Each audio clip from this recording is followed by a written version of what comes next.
दो मासूम छोटे छोटे बच्चे जो कि आपस में भाई बहन थे अपनी माँ से कहते हैं, माँ मिठाई खिलाओ ना। माँ कहती है अच्छा ठीक है, मैं दोपहर में बाज़ार जाऊँगी तो बाज़ार से लेकर के आऊँगी तो खिलाऊँगी।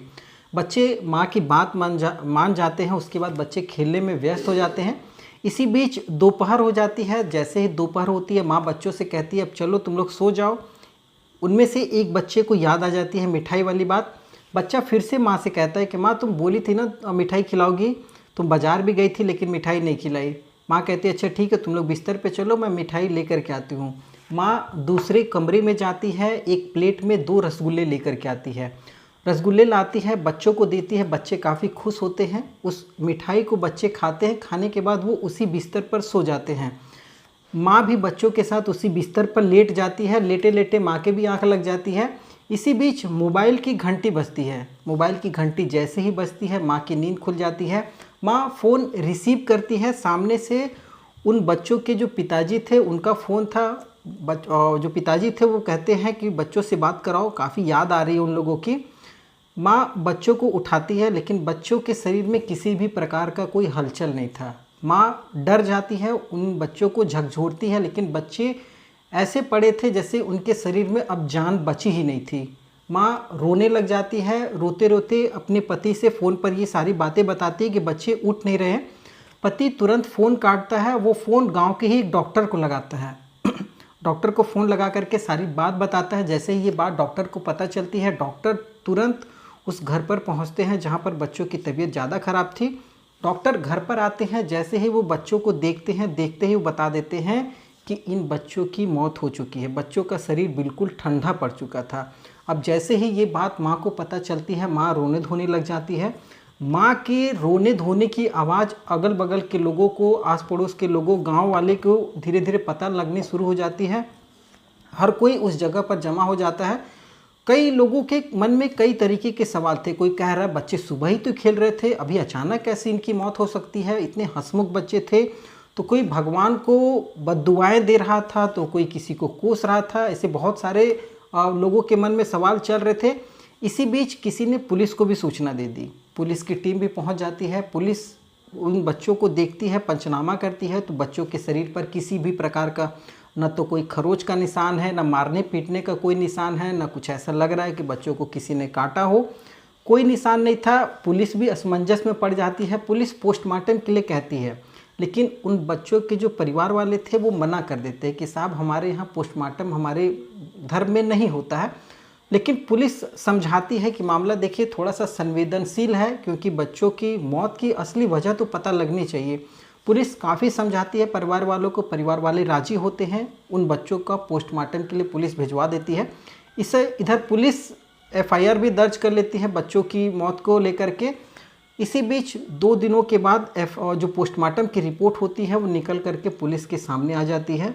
पोस्टमार्टम रिपोर्ट में कई चौंकाने वाले खुलासे होते हैं। उन रिपोर्टों में बताया जाता है कि बच्चों की जो मौत थी वो खुद से उनकी मौत नहीं हुई है, जब बल्कि उस बच्चों को मारा गया है, और वो भी बाकायदे जहर दे करके उन बच्चों को मारा गया है। अब जैसे ही ये बात पुलिस को पता चलती है, पुलिस भी सन्न रह जाती है कि इन मासूम छोटे छोटे बच्चों की आखिर किससे दुश्मनी हो सकती है जो इन लोगों को इस तरीके से बेरहमी के द्वारा मारेगा।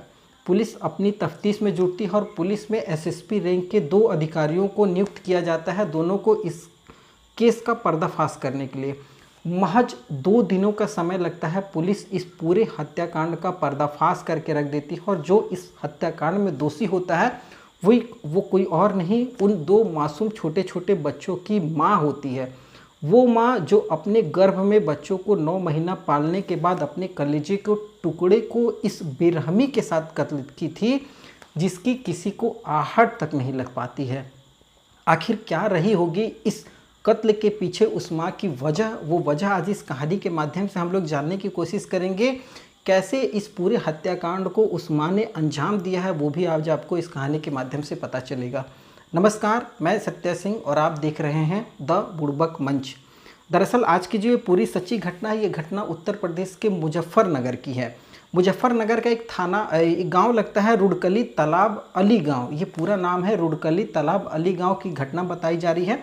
वहाँ के रहने वाले वसीम और जिनकी पत्नी है मुस्कान, मुस्कान जिनकी उम्र 25 वर्ष, और वसीम जो है उनकी लगभग 28-30 साल उनकी भी उम्र है। बताया ये जा रहा है कि वसीम के 2 लड़के थे, एक अरहान, 2 लड़के नहीं 2 बच्चे थे। एक लड़का जिसकी उम्र लगभग 5 साल है, बच्चे का नाम है अरहान।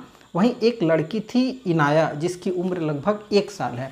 ये 2 बच्चे थे, काफ़ी हंसमुख थे, आस पड़ोस के लोग भी बच्चों के साथ काफ़ी खेला वगैरह करते थे। बच्चे देखने में भी काफ़ी खूबसूरत, काफ़ी हंसमुख थे।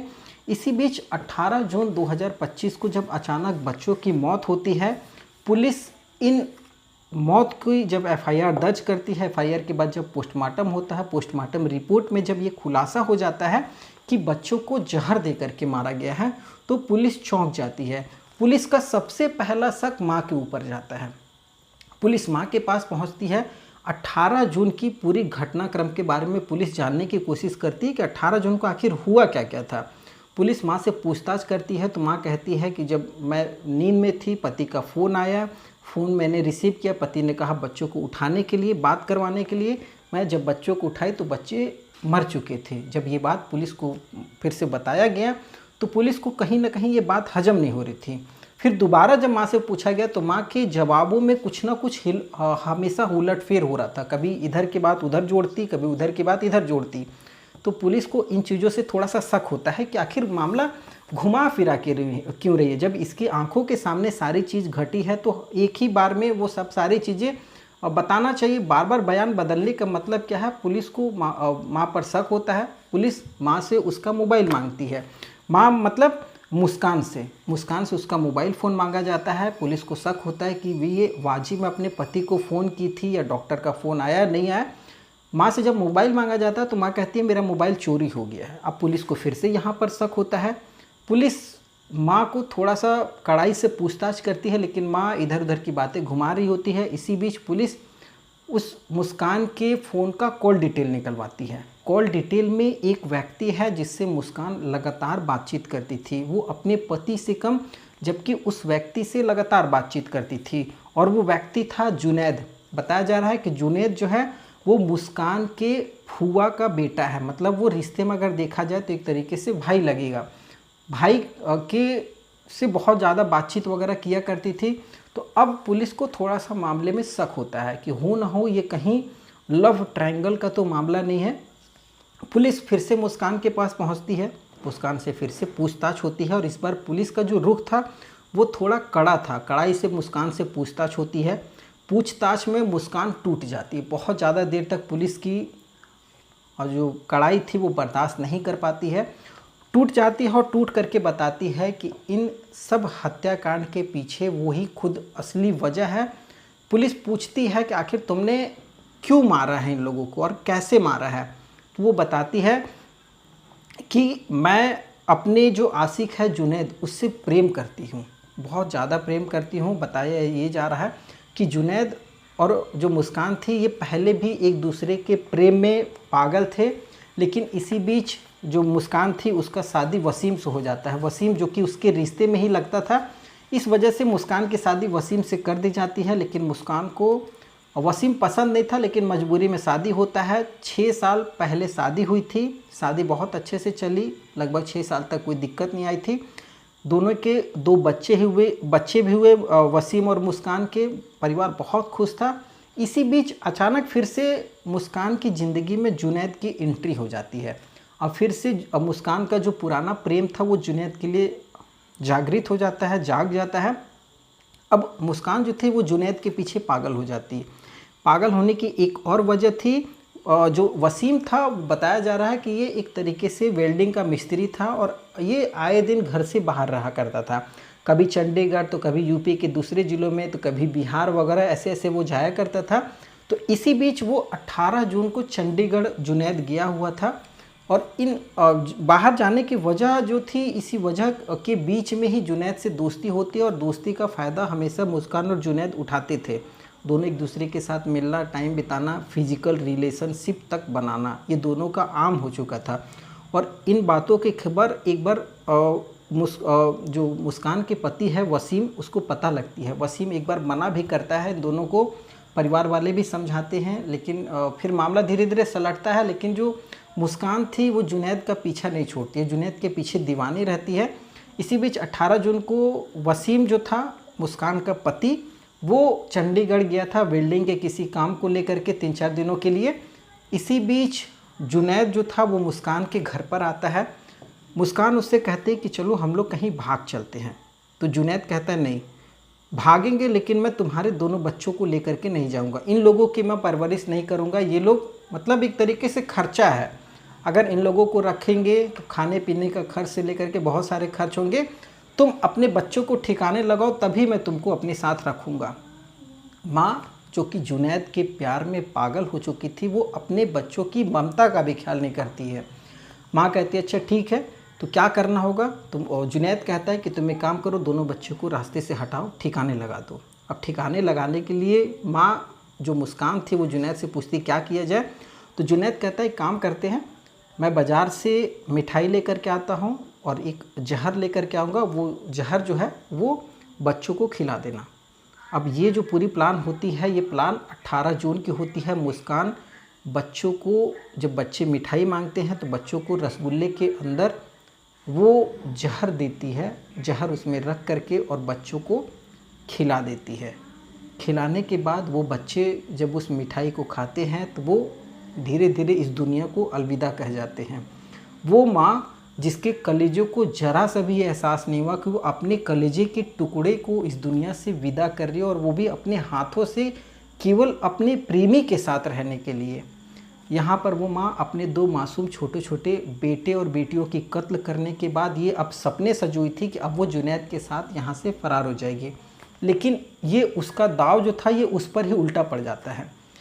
रोने धोने के नाटक में उसका पूरा दाव उल्टा पड़ गया। ये बात धीरे धीरे फैलती है और जब पुलिस के बीच तक ये बात पहुंच जाती है तो जो पोस्टमार्टम रिपोर्ट होता है वहां से ये मामले का पूरा खुलासा हो जाता है। और अगर इस मामले में पुलिस ने वहां पर तत्परता नहीं दिखाई होती, पोस्टमार्टम नहीं करवाया होता, तो आज हो सकता है कि जो वसीम की पत्नी यानी मुस्कान, वो इन पूरी घटनाओं को आराम से कांड करके और आराम से फ़रार हो सकती थी अपने प्रेमी जुनैद के साथ। और जो वसीम था वो बेचारा, पत्नी भी गई, बच्चे भी गए। वो आज भी जब उसके पास रिपोर्टर वगैरह, न्यूज़ एंकर वगैरह और न्यूज़ रिपोर्टर वगैरह पहुँचे, उससे पूछे तो वो अपनी पत्नी के लिए फांसी की सज़ा की मांग कर रहा है कि मेरे पूरे परिवार को ख़त्म करने वाली मेरी जो पत्नी है वसीम, मेरी पत्नी जो है मुस्कान, इसने मेरे पूरे हंसते खेलते परिवार को केवल अपने प्यार की खातिर ख़त्म कर दिया है। जो एसएसपी हैं वहाँ के संजय कुमार वर्मा, उन्होंने बताया है कि बीएनएस की जो धारा है 103 और 123 ये दोनों लगाया गया है। और वहीं बताया गया है कि जो मुस्कान है वो तो पुलिस की गिरफ्त में है, क्योंकि उसने अपना पूरा बयान दर्ज करवा दिया है और उस बयान में उसने जुनैद का नाम लिया था। और बताया जा रहा है कि जो जुनैद है वो फिरोजाबाद के खेड़ी गाँव का रहने वाला है, वो फुफेरा भाई लगता है। और फुफेरे भाई के चक्कर में मुस्कान ने अपने पूरे परिवार को बर्बाद कर लिया है। जब पुलिस के सामने जुनैद का नाम आता है, पुलिस जुनैद की धरपकड़ शुरू करती है तो पता लगता है जुनैद फरार है और पुलिस उसके पीछे हाथ धो करके पड़ी है। पुलिस हर कीमत पर जुनैद को गिरफ्तार करना चाहती है और उसे अदालत में पेश करके जो भी उसके लिए सज़ा होगी वो सज़ा पुलिस उसे दिलवाना चाहती है और इन दोनों को दिलवाना चाहती है। खैर, जो भी न्यायालय इन लोगों को सज़ा देगा वो इन लोगों के लिए पर्याप्त तो नहीं होने वाला है, जिस तरीके का इन्होंने गुनाह किया अपने मासूम बच्चों के साथ। इस कहानी और घटनाओं को सुनाने का उद्देश्य किसी की भावनाओं को ठेस पहुंचाना बिल्कुल भी नहीं होता है। बस इन कहानियों के माध्यम से आपको जागरूक करने का उद्देश्य होता है। आप कहाँ से ये कहानियाँ देख रहे हैं, आप हमें कमेंट के माध्यम से बता सकते हैं। कैसी लगी ये कहानी, ये भी आप हमें कमेंट के माध्यम से बता सकते हैं। और अगर आपको ये कहानी पसंद आई हो तो इसे दूसरों के साथ शेयर कर सकते हैं, चैनल को सब्सक्राइब कर सकते हैं। आपका एक सब्सक्राइब हमें काफ़ी ज़्यादा मोटिवेट करता है फिर अगली नई कहानियों को लाने के लिए। आगे फिर एक नई कहानियों के साथ नए एपिसोड में मिलूँगा, तब तक के लिए जय हिंद, वंदे मातरम।